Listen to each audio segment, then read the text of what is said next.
So GJ, you're finally back to fitness after a frustrating year. You must be looking forward to getting back out on the field. Yeah, definitely. It's been the first time in my life I've been out for longer than 8 weeks, so it's been frustrating. It's good to be back. It's good to be back in pre-season.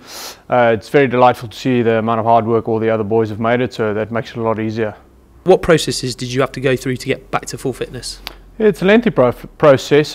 First of all, I had to get back to symptom-free and then get myself back into training.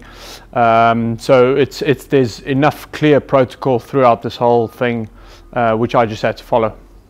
And how do you deal with a lengthy spell on the sidelines? What do you get up to? I think you've got to ask my wife that question. Must have been frustrating for her as well the first 3 months at home. Try to keep myself busy, keep my hands busy, keep myself busy with the sheep, which was nice.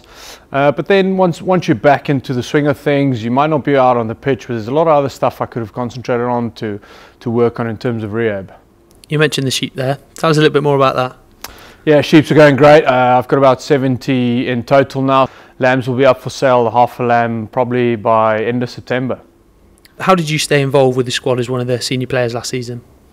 I think it was an interesting shift because Gary came in, gave a lot of clear direction, Omar, and a few changes of faces around the club.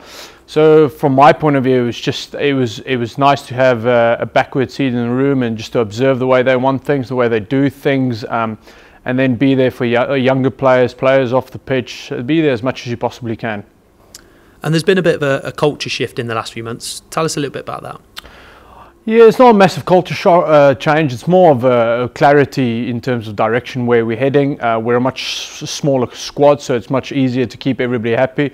It's much easier to get a common goal amongst the smaller squad. So in terms of that, it's been spot on from the new management. And what do you make of the new guys that have arrived at Sixways this summer? We've made some great signings. There's a few guys that will be giving big performances for the Warriors shirt. Excited to see them play, excited to see them out training. They've settled in pretty quickly, so that makes it a lot easier on all of us. The fixtures were obviously announced last week. We got some big Friday night games to start the campaign. The boys must be looking forward to that. Yeah, those are the ones we want. Friday night fixtures. Sixways is most of the time to capacity on Friday nights. Friday night lights, it's always great to play. So we're really looking forward to it. And finally, what can the fans expect to see from yourself this season? There's a lot of hard work ahead for me to get myself back on par. I've got to get my body in the right shape. I've got to control the controllables. There's a lot of things I can't control, but just a lot of hard work.